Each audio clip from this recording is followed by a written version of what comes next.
Oh yes, finally Optimus Prime is back. Oh, I just gave him a proper wash now, hand wash of course. So I'm gonna tell you guys what happened with it. So let's go inside. It's kind of noisy outside and windy. So, oh yeah, fine. Oh, after trying some other cars, it's so nice to get back to Optimus. Yeah, but okay, so for you guys who don't know what happened, there was a problem with Optimus about 2 weeks ago. I was just driving at night and then suddenly the car stopped for no reason. And then from there I tried restart and everything, it didn't work, so I had to get a flatbed to tow it away, and I had a loaner. I had several loaners, but enough about that. So I talked to the technician at Tesla and they said they tried really hard to try to reproduce the error. They kind of like disappeared, you know, the day after, and then the car was working fine. So, and they knew there was something with the CANBUS. So they tried for the longest time to figure out what was wrong with it. Because this CANBUS signal is a really weak signal, and they use this oscilloscope to try to measure the signal strength and everything. So that's what took so long. They couldn't find out what's wrong. So they said, okay, bring a couple of guys and try to figure out this. But they sent one guy. Yeah, he's like a legend. That's what they say. He has like 7 years of experience in working with Tesla. So this guy, he's American. He just knows his stuff. He found out what was wrong. There were like two, you know, the CANBUS, the CANBUS wires or something. There were like two wires in the back here, so-called subframe, where the rear motor sits. So the rear motor doesn't sit directly to the chassis. It sits in like this frame, and then there's some dampers, so you don't get vibration from it. So there was like in that subframe or something, the wires got stuck. Like the wires were in a position where they're not supposed to be in, and then slowly, because of vibration, the insulation of the wires just got eaten up, and then eventually there was like some short circuit. But then also that kind of came and disappeared. So that was really hard for them to figure out. So they found out that that guy, you know, he had a guess. So they just have to open everything in the back there. So I don't know how much they opened in the back, but they tried it. It worked. That was it. The wires, they replaced the wires. The wires were in a position they were not supposed to be. And I also asked them, so in this step, it happened at the factory, right? Yes, it did. Was it done by robots or human? It was human error, yes. And it was not covered by, you know, the quality control afterwards, because it's so deep in the car. So that means that this case that I have with my car is very rare, and they also monitor the car for the longest time afterwards. They're still monitoring my car to see if everything is all right, and also, so they did all that stuff, and this error is so unique that it's highly unlikely it will occur to any other car.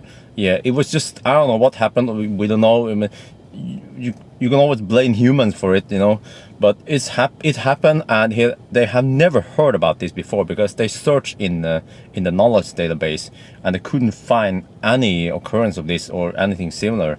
But what I also learned about Tesla is that they have this this common knowledge database, or whatever you call it, where they log everything. Also, my case has been logged with full details. It's not just like a what's it, Bugzilla or something, you know.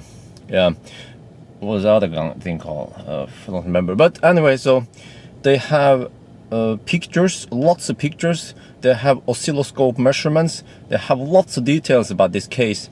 So in case, very highly unlikely that something would happen with another car, they can look up on this international database. If something like this happens in Canada or Australia, they could just search for it, and then my case will come up, and they're like, okay, well, let's try it. You know? So this is really nice. And also they escalate this.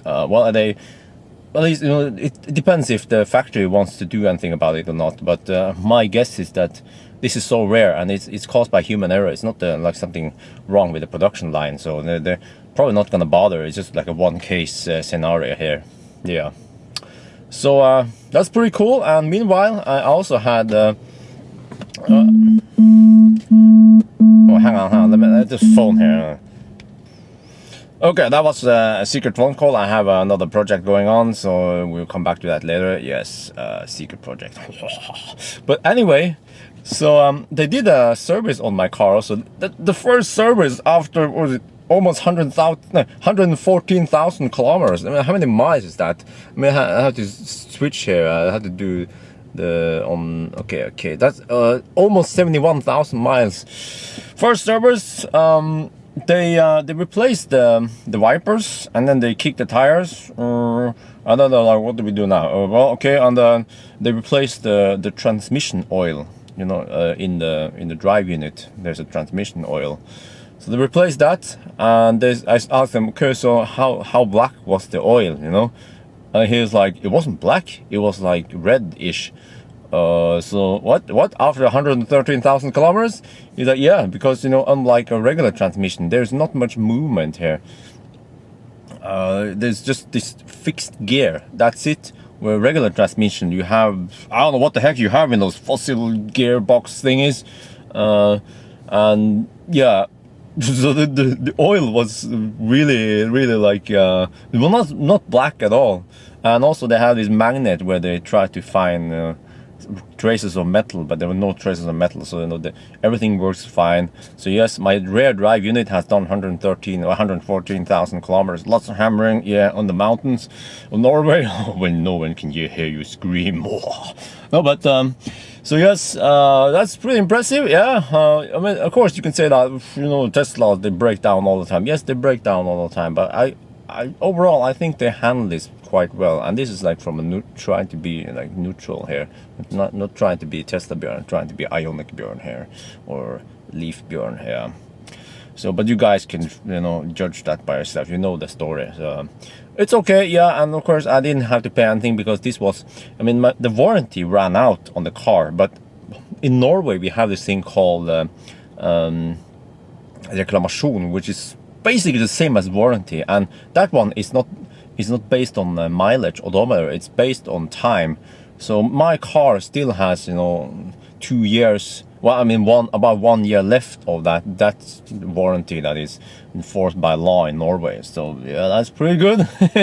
And I still think that, not because I'm Tesla Björn, but you know, very common issues, they will try to cover it on so-called goodwill. For instance, if you have a Model S that just ran out of warranty and then suddenly the doors fail, yeah, sometimes you get it fixed, sometimes you don't. It depends on the mood of the Tesla representative, I guess.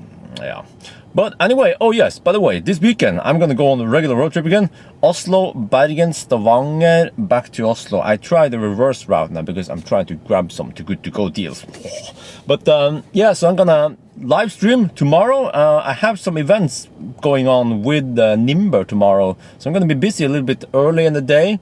But after that, I will live stream maybe after noon, like after 12 or something in the day. Yeah, around noon I will start live streaming, and this time I will live stream to the main channel. You know, I mentioned it before.